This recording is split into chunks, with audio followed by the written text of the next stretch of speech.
ขาเข้าปล่อยลงมา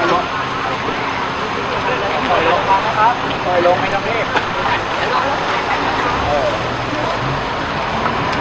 ปล่อยลง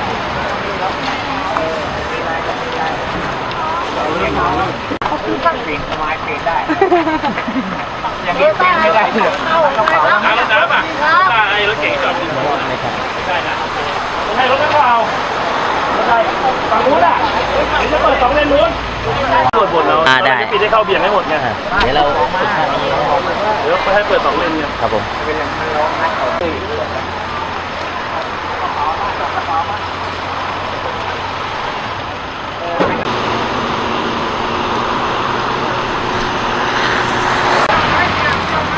ว่าคนขับพิการไปน่าจะเจ็บเพราะว่ามีคนบอกผมยืนโบกรถอยู่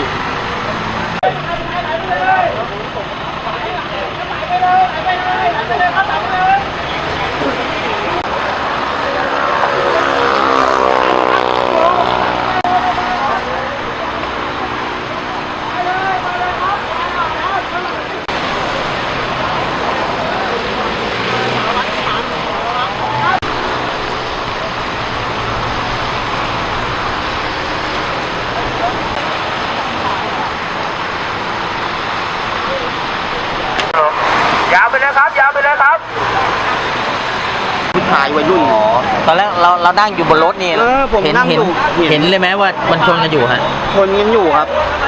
เลยมาตุ้มขึ้นนี่เลยแล้วตุด6 ล้อมันปัดอยู่ครับเราก็อยู่บนรถบัสใช่ไหมอยู่บนรถบัสครับแต่เราเห็นเลยข้างหน้าเห็น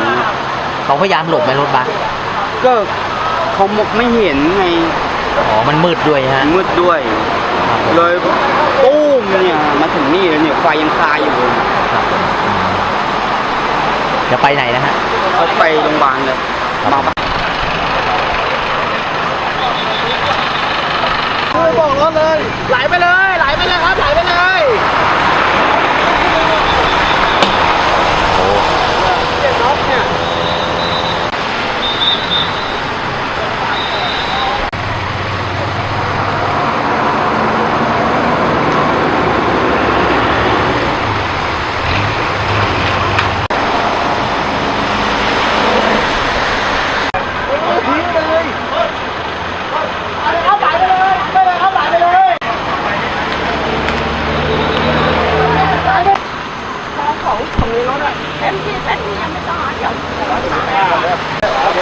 เจ็บมากเลยนะ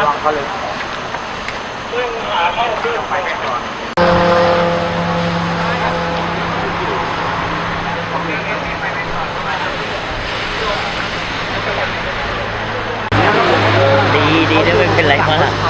ดีมันไม่ข้าวเลยใช่ดิใส่รถเข็นด้วยแปะจริงว่ะแต่ในตัวเทวโนตีบอกให้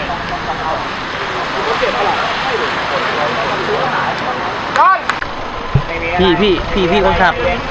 มันมาไงอะครับก็วิ่งมาฝนมันตกเลยไงฝนก็ตกเพราะว่า2 คันมันชนกันอยู่มันชนกันอยู่แล้วฮะนี่ผมก็มองไม่เห็นเขาไม่ทำสัญญาณอะไรอยู่ทางนู้นกันแล้วอยู่กลางกันเราก็หักหลบแล้วผมก็หักหลบเข้าช่องแล้วก็เลยขึ้นนี่ครับถ้าไม่หลบแล้วเพื่อนชนกันเต็มเลยชนเขาจะไปจังหวัดไหนครับอุตรดิตถ์ไปศรีสัชนาลัยครับผมที่ชื่อตุ้มขึ้นนี่เลยแล้วตุด6 ล้อมันปัดอยู่ครับเราก็อยู่บนรถบัสใช่ไหมอยู่บนรถบัสครับแต่เราเห็นเลยข้างหน้าเห็นเขาพยายามหลบในรถบัสก็เขาไม่เห็นไงมันมืดด้วยฮะมืดด้วย